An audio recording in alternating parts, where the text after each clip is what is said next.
ఓం శ్రీమాత్రే నమః. అందరికీ నమస్కారమండి. త్వరలోనే 2025వ సంవత్సరం ముగించుకొని 2026వ సంవత్సరంలోకి అడుగుపెట్టబోతున్నాను. ఏ పుణ్యం చేసుకున్నారో తెలియదు కానీ 2026వ సంవత్సరంలో ఈ 4 రాసుల వారికి కోట్ల ఖజానా దొరకబోతుంది. మహారాజయోగం, కోట్లకు పడగలెత్తడం ఖాయం. ఈ 2026వ సంవత్సరంలో 12 రాసుల్లో నుండి 4 రాసుల వారికి అదృష్టం తలుపు తట్టబోతుంది. ఇది సాధారణ అదృష్టం కాదు, ఏకంగా కోట్ల ఖజానా వారికి దొరకబోయేది. మహారాజయోగం పట్టి వారు జీవితాలు ఒక్కసారిగా మారిపోనున్నాయి. పట్టిందల్లా బంగారమే, నక్కతోక తొక్కినట్లుగా వారి దశ అనేది తిరగబోతుంది. గ్రహాల సంచారం, నక్షత్రాల అనుకూలత అన్నీ కలిసివచ్చి ఈ 4 రాసులవారు కోట్లకు పడగలెత్తడం పక్కా అని జ్యోతిష్యశాస్త్ర నిపుణులు తెలియచేస్తున్నారు. అలాగే ఈ వీడియో చూసే ముందు ఓం శ్రీ లక్ష్మీయే నమః అని కామెంట్ చేయండి. వీడియోకైతే ఒక చిన్న లైక్ ఇవ్వడం వలన మరికొంతమందికి ఈ వీడియో అనేది రీచ్ అవుతుంది.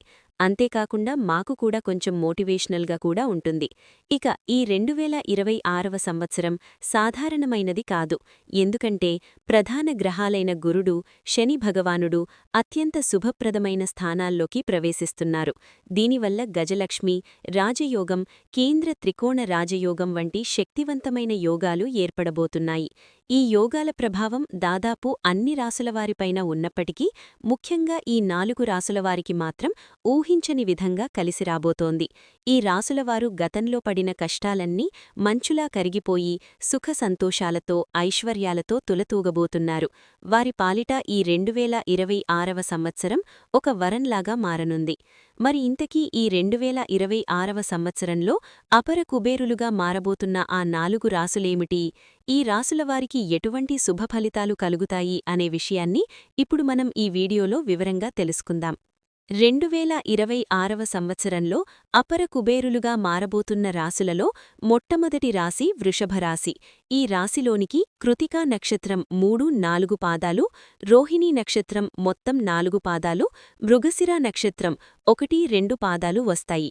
ఈ ఉ, ఏ, ఓ, వా, వి, వే, ఓ అనే అక్షరాలతో పేరు మొదలయ్యేవారు వృషభరాశికి చెందుతారు. ఈ 2026 సంవత్సరం వృషభరాశివారికి ఒక అపూర్వమైన, అద్భుతమైన సంవత్సరంగా చరిత్రలో నిలిచిపోతుంది. ఎందుకండి, ఈ సంవత్సరంలో గ్రహాల రాజు గురువు భగవానుడు, ఐశ్వర్యప్రదాత అయిన శుక్ర భగవానుడు ఇద్దరూ కలిసి ఒక రాశిపైన తమ కరుణా కటాక్షాలను కురిపించబోతున్నారు. దీనితో వీరి జీవితం ఒక రాజమార్గంలో పడబోతోంది.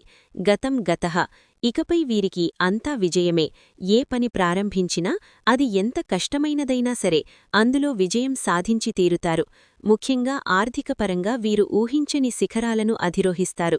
సంవత్సరాలుగా పేరుకుపోయి ఉన్న అప్పులన్నీ కూడా మంచులా కరిగిపోతాయి. బకాయిలు వసూలవుతూ ఉంటాయి. ధన ప్రవాహం అనేది గంగా ప్రవాహంలాగా నిరంతరం కొనసాగుతుంది. ఇకపై డబ్బుకు లోటు అనే మాటే వీరి జీవితంలో వినిపించదు. మీరు చిన్న మొత్తంలో పెట్టిన పెట్టుబడి కూడా, అది భూమైనా, బంగారమైనా, షేర్ మార్కెట్ అయినా సరే, అది కల్పవృక్షంలా మారి మీకు రెట్టింపు లాభాలను అందిస్తుంది. ముఖ్యంగా రియల్ ఎస్టేట్ రంగంలో ఉన్నవారికి, భూములు అమ్ముకోవాలనుకునేవారికి, కొనాలనుకునేవారికి ఇదొక సువర్ణ యుగం.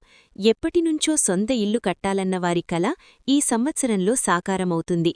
కేవలం ఇల్లే కాదు, కొత్త వాహనాలు, విలువైన వస్తువులు, బంగాలు, ఆభరణాలు అన్నీ మీ సొంతమవుతాయి. ఈ సంవత్సరం మీ ఇంట్లో శుభకార్యాలు జరగటం ఖాయం. అది పిల్లల చదువు కావచ్చు, వివాహం కావచ్చు, లేదా గృహప్రవేశం కావచ్చు. ఏదో ఒక శుభకార్యం మీ కుటుంబంలో ఆనందాన్ని నింపుతుంది. సంతానం కోసం ఎదురుచూస్తున్న దంపతులకు ఈ ఏడాది తప్పకుండా సంతాన భాగ్యం కలుగుతుంది. ఉద్యోగరంగంలో ఉన్న వృషభరాశివారికి ఇదొక అద్భుతమైన కాలం.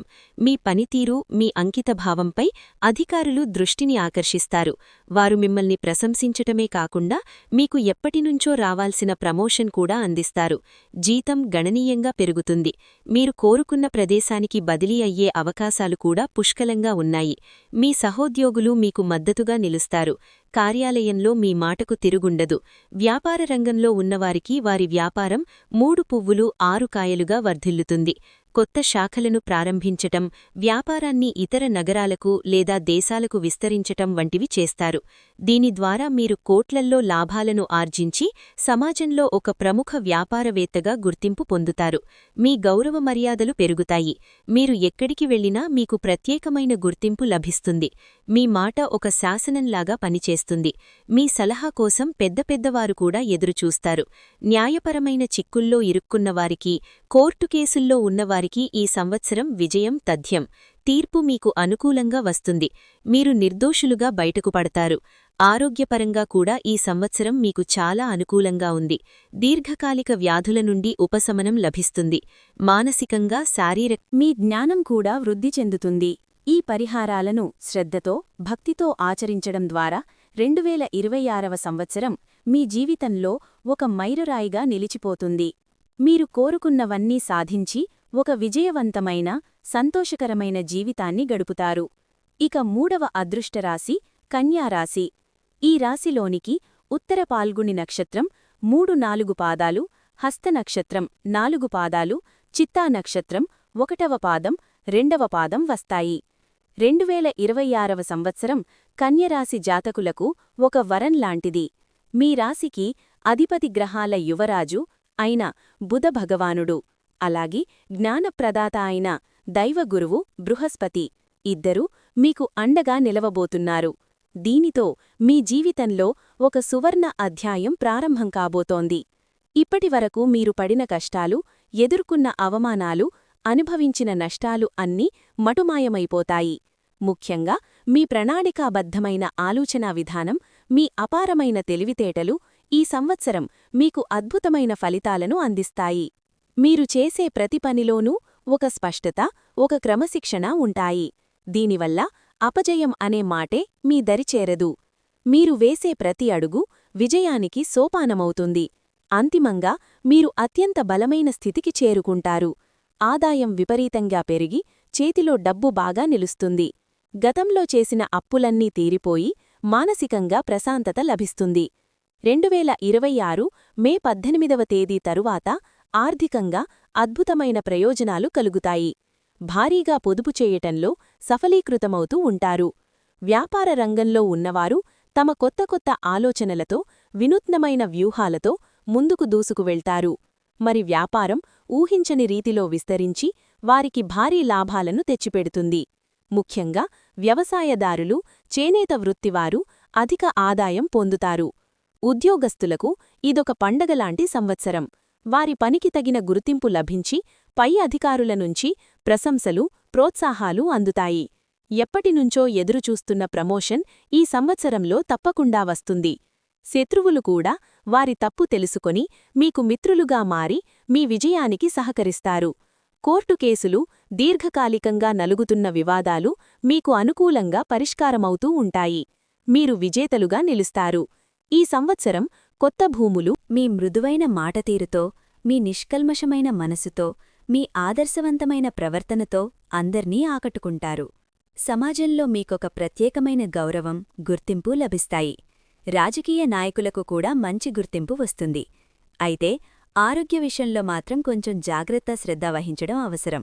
రాహువు, కేతువు సంచారం వల్ల అప్పుడప్పుడు చిన్న అనారోగ్య సమస్యలు, ముఖ్యంగా మోకాళ్ల నొప్పులు, జ్వరము, తలనొప్పి వంటివి ఇబ్బంది పెట్టవచ్చు. కాబట్టి సమస్య చిన్నదిగా ఉన్నప్పుడే వైద్యుణ్ణి సంప్రదించి తగిన జాగ్రత్తలు తీసుకోవడం మంచిది. ఇంతటి రాజయోగం ఉన్నప్పటికీ కన్యరాశివారు కొన్ని పరిహారాలు పాటిస్తే యోగం మరింత శక్తివంతంగా మారి ఫలితాలు రెట్టింపవుతూ ఉంటాయి. బుధగ్రహానికి అధిపతి విఘ్నేశ్వరుడు. కాబట్టి ప్రతి బుధవారం శ్రీవిఘ్నేశ్వరుడి ఆలయానికి వెళ్లడం కాని లేదా ఇంట్లో కాని స్వామివారికి ఇష్టమైన గరికతో పూజ చేయడం వల్ల మీ కార్యాలయంలో ఎదురయ్యే విఘ్నాలన్నీ తొలగిపోతాయి. అలాగే ఆకుపచ్చని వస్తువులను, ముఖ్యంగా పెన్నులను దానం చేయడం, లేదా నీటిలో నానబెట్టిన ధాన్యాలను పక్షులకు వేయడం లేదా ఆవులకు తినిపించడం వల్ల బుధగ్రహం శాంతించి మీకు శుభఫలితాలను ఇస్తుంది. మీ జాతకంలో బుధుడి స్థానం మీ బంధువులను కూడా సూచిస్తుంది. కాబట్టి మీ అక్కచెల్లెళ్లతో, మేనత్తలతో, కూతుళ్లతో ఎప్పుడూ కూడా సత్సంబంధాలను కలిగి ఉండటం చాలా ముఖ్యం. వారిని గౌరవించండి.